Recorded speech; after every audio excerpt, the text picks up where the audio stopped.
And we welcome you back into Dodger Poke Report. And tonight we have a very special guest again, and that guest is Luke Raley, as you see on the right. And Luke is a young man that had a great year this year. He was kind of like a lot of Dodgers. He was very well traveled, but Luke Raley, I certainly appreciate you coming in and joining us on Dodger Poke Report. Yeah, pleasure to be here. Let's back all the way up, and whenever I do these interviews, I like to just kind of tell the story and the documentary and the biography of each player's careers and kind of how they got here. Let's back all the way up to high school, Medina, Ohio, Highland High. You had obviously a tremendous career there, all-state baseball player. Went undrafted after high school, but you had a tremendous high school career, and I know you're very proud of it. So talk about your amateur days there at Highland High, Medina, Ohio. Yeah, I ended up having good years in Highland, and it was just high school was a stressful time with recruiting, and it never even crossed my mind when I was in high school that I might get drafted. So that opportunity not happening wasn't even surprising. I didn't get any Division I scholarship offers, so I ended up going to a Division II school. It was a stressful time because I wanted to continue playing baseball and, hopefully make it to being able to get drafted. And so, that was hard to not get any Division I scholarship offers and all that stuff. But how it all worked out was how it was supposed to be. Yeah, it worked out very well for you. And, you end up going to Lake Erie College, and I know those people are very proud of you. You're very proud of your career there. You had a wonderful career at Lake Erie and ended up being drafted in the 7th round after that career, 2016. So talk about your career there at Lake Erie. Talk about whenever you heard your name called in the draft and all of those moments for you. Yeah, my career at Lake Erie was an awesome experience because I ended up going to a school where I knew I would have an opportunity to play as a freshman, and I ended up playing in every single game I was healthy for throughout my college career, which is you can't beat it.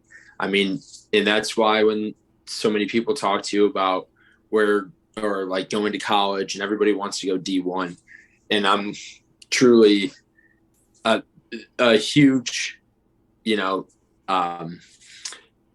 my situation is perfect for those kind of cusp people. You have to find the right situation. And I think Lake Erie was the right situation. I had great coaches there who sent me to competitive summer leagues, which is really where I first got noticed in the Northwoods League. And overall, going to Lake Erie, and another reason that I went there was my brother played there, and I really wanted to play with him. So he was a right-handed pitcher, and got to play a couple seasons there with him. Well, and you hit 424, so obviously a very, very successful career there. Hit 12 home runs as a junior. And the one thing that popped out to me, of course, I'm a teacher here in the local Oklahoma area. I taught special ed for 18 years. Special ed is very important to me. The most impressive thing when I learned about you, of course, I got to see you here in Oklahoma City a lot this summer.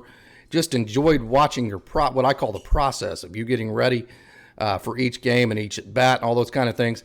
But when I started kind of looking into your career and I saw that you majored in special ed, that was really cool. So talk about your decision to major in special ed. Yeah, I've always felt like I have a passion to help people that need a little extra help. And that's what I felt special education was. And I loved doing it, just working with the kids. And, I love kids, working with kids that need a little extra attention in certain areas. And I just think it's such a huge component to our school systems of special education teachers, and especially male special education teachers, where they're not as common as female teachers. And sometimes when it comes to students in those kind of situations that need a little extra help, a male role model really helps. Well, and we move now into the professional part of your career. You did get drafted in the 7th round, got off to a really quick start, I know. And back then, Rancho Cucamonga was high A ball, but you were a California League All-Star, Rancho Cucamonga. So your Dodger career gets off to a very quick start, and then all of a sudden here comes the business side of baseball, and you got to learn that very well. You got traded away from the Dodgers, and they got traded back to the Dodgers. So talk about the business side for you. Yeah, so in 2018, when I got traded to the Twins, I was having a good year in Tulsa in Double-A, and I knew that the Dodgers were going to make some moves. So I had heard my name in some rumors, possibly Manny Machado, some other rumors here or there. The Manny Machado trade went through. It's 30 minutes until the trade deadline. I feel like I'm completely safe. I'm going to be a Dodger. I'm not going anywhere, at least this year. I get a call from Brandon Gomes, and he tells me that I'm going to the Twins. So it was really just a shock. I mean, it happened so fast. I hadn't heard rumors about possibly going to the Twins. I think more than anything, I was mentally prepared to possibly go to the Orioles for Machado. It's just something that I hadn't even thought about was going to the Twins. So when something like that catches you by surprise, and then being traded back to the Dodgers was a lot less surprising. I guess one, I had been through it before, which I'm sure that's a huge help. But I knew the Twins were looking to make moves. I had heard, rumors about them being in the Mookie Betts trade and stuff like that. When I saw that they had made a trade with the Dodgers, were in discussions with that because of how it turned out with the pieces moving other places that they weren't initially going and all that stuff. I knew that the trade was going to happen. So when I got that call, I was more expecting it. And I was shocked that I was going back to the Dodgers because you feel like when you get traded away, there's a reason for it. So it was honestly shocking to go back, but it was a much more familiar situation going back to people I had played with in the past and coaches that I had played for, and having relationships there already. It was a much easier transition back to the Dodgers than it was my first trade to the Twins. And you kind of took the words out of my mouth there, and I was going to ask you, getting traded back, that's quite a compliment because that means that the team they've obviously seen you a lot before and they wanted you back. Is that kind of how you viewed that? I mean, it's weird. I think you view it both ways. So, when I got traded from the Dodgers to the Twins the first time, I said to myself, well, maybe the Dodgers don't value me that much, or maybe the Twins value me a lot. And I felt kind of the same way going back to the Dodgers. Well, maybe the Dodgers do truly value me, and maybe the Twins didn't find the value in me. So I think it goes both ways, and you can't get too high or low on one side. You just kind of got to keep going. And baseball's a game of failure, and so it's all about your perspective, right? I mean, it's about whether, hey, if you're 0 for 3, that if the other team, do you want to face that guy who's due, or do you want to face the guy that's 3 for 4 that's probably not due? So it's all about your perspective. Right. Well, let's move on and let's talk about you have a really good start to your career. You've seen the business side of it. You've had a good experience in Double-A Tulsa. You've had a good experience with the Dodgers. All of a sudden, COVID hits. And you're not an established major leaguer at this point, obviously. So tell us what you did in the year of 2020. When I look at this stuff, it's impossible to find information on what each player did. So tell us what Luke Raley did in 2020. Yeah, so as the season or spring training got shut down and we had the couple months off, I really just came home and stayed ready for the season, as I think almost everyone did. I actually went to the alternate training site when things started back up. So I was out in LA practicing at USC the whole year. I think I had a good 2020. I made a lot of adjustments at the alternate site that you can't always make in a season. So for how bad it was to not have a season in 2020, there's definitely something to take away from it because it gave you a different opportunity to improve yourself. And I think I found a lot of answers in my swing in other things at the alternate training site. And, I was hoping that I could go out and have a good season like I did this year. And hopefully next year it turns into more major league success. When I hear you talk, Luke, I hear, just the sense of community, the reason why you went to Lake Erie, the reason why you like the Dodgers. You love the teammate part of it, and the fact that you guys get to be as you move up through Double A, you get to spend time together. You get to have a sense of community. So I know the Dodgers are big on culture. So talk about the culture that the Dodgers have built for guys like you as far as teamwork goes. It's starts from the day you get drafted into the Dodgers organization. I still remember, one of the first things that I was ever told when I got to the spring training complex was how the Dodgers view things is they want to make you a better person first and a better baseball player second. And I mean, that's kind of always how I've had my life perspective. So I just thought it was perfect that was the organization I fell into, and that's what they value. And I think that that's extremely important. And I really do think that the Dodgers follow that motto really well. No doubt about it. And you mentioned just a minute ago that hopefully some more major league sticking in the major leagues is in your future. I have no doubt there's going to be. This year you got recalled and optioned 7 different times, and amidst that you had a tremendous year at the minor league level. You hit 294 OPS of 963 with AAA OKC. Then obviously you had the huge home run that traveled 472 feet, I believe it was. Talk about your year, all the travels you had, and all the big moments you had here in 2021. I was just exciting to finally, make it to the big leagues and accomplish the, one of the many goals that I've had since I became a baseball player. The up and down, though it can be challenging at times, it's part of the job. And, I understood my role on the team this year, and, I wanted to do anything I could to help the Dodgers win baseball games. And if that meant staying ready in Oklahoma City for if and when I went back up, then I was happy doing that. So, yeah, it was an exciting year all in all. The home run was awesome.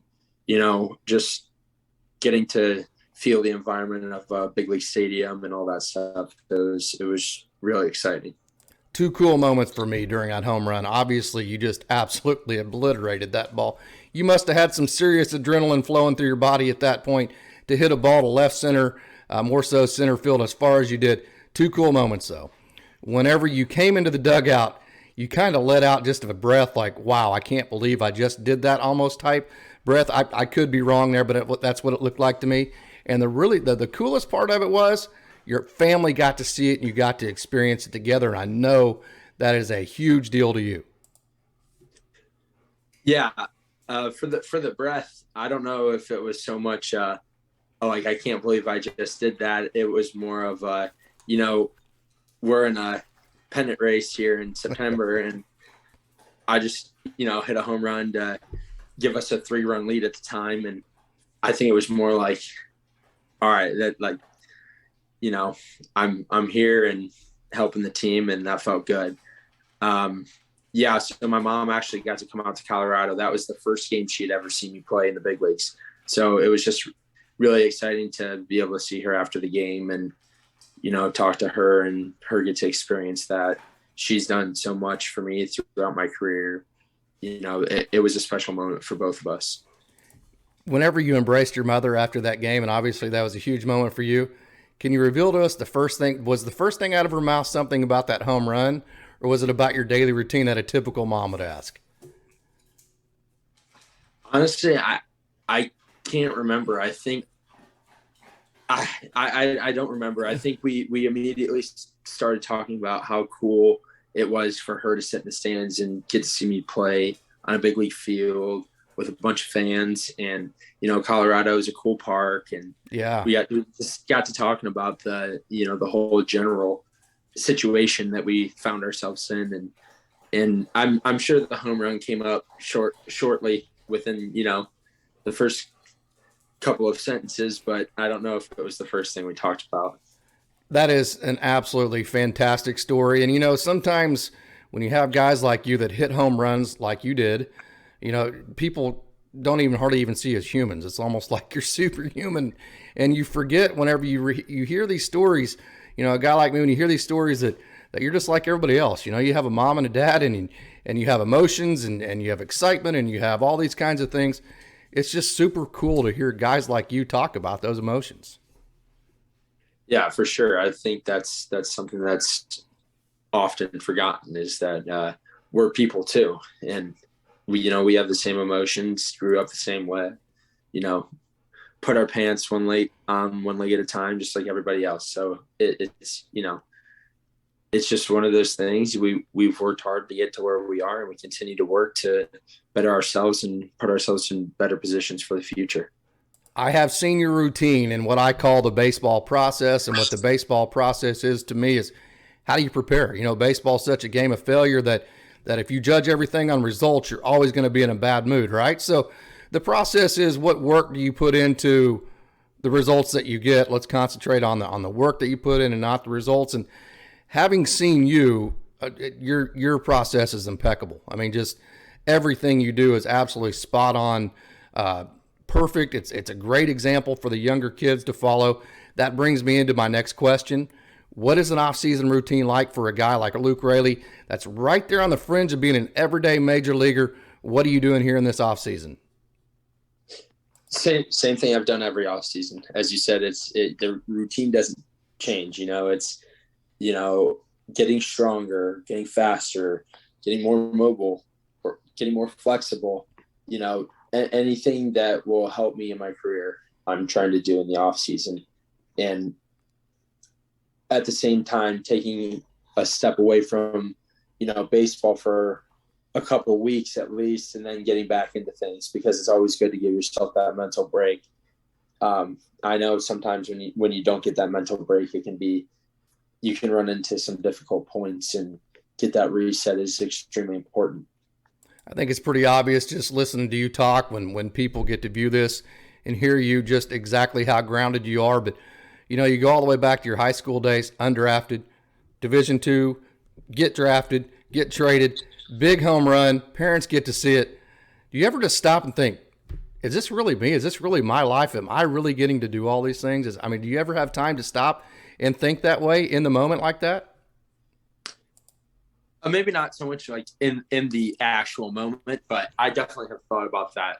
And I think I just give credit to, my parents pushed me to work harder and be better, and not only as a baseball player, but as a person. And, finding people that, friends that will make you better and push to make you better. I think that's all a part of it. And it's a massive, it's a big weight on your shoulders to feel like when you want to obtain something, and how are you going to get there? And I think just staying the track is what's most important. Yeah, no doubt about it. And, you have the perfect story to tell. And me being a high school baseball coach for the younger kids, and using guys like you as an example of the type of people that they want to become. You don't have to go to the huge universities. You don't have to be this. You don't have to be the huge draft pick out of high school. You don't have to do all those things. All you really need to have is a great process, and let the chips fall where they may, like you have done. And so I think you have a great message for kids. If you were going to give advice to young men and women out there that are just picking up a bat, ball, glove for the first time and want to become Luke Raley, what do you tell them? Don't stop. I think that was the biggest thing for me. There's been so many reasons for me to possibly have stopped playing and just given up, and that's just not what I did. And I stayed the course and continued to work hard and improve where I needed to improve. And I think that, sometimes in a situation like mine, there's things that happen to you that you can let bury you or you can let fuel your fire. And I still, I still play with a chip on my shoulder for people that I feel like overlooked me going to college and all that. I had a lot of conversations with coaches and reasons why they didn't like me. And I could have easily just been like, you know what? Yeah, he's right. Maybe I'm not that good, and just given up, but I didn't, and kept playing and working even harder to prove them wrong. Luke, that is a fantastic story. That is fantastic that when I reached out to you, you responded. You came on here with me on Dodger Poke Report, told your story, let everybody out there just kind of see how you unwound this thing. I certainly appreciate you so much for coming on Dodger Poke Report, and absolutely best of luck. I can tell you this, you absolutely have a big-time fan with Dodger Poke Report, and best of luck. Yeah, I appreciate it. Thank you.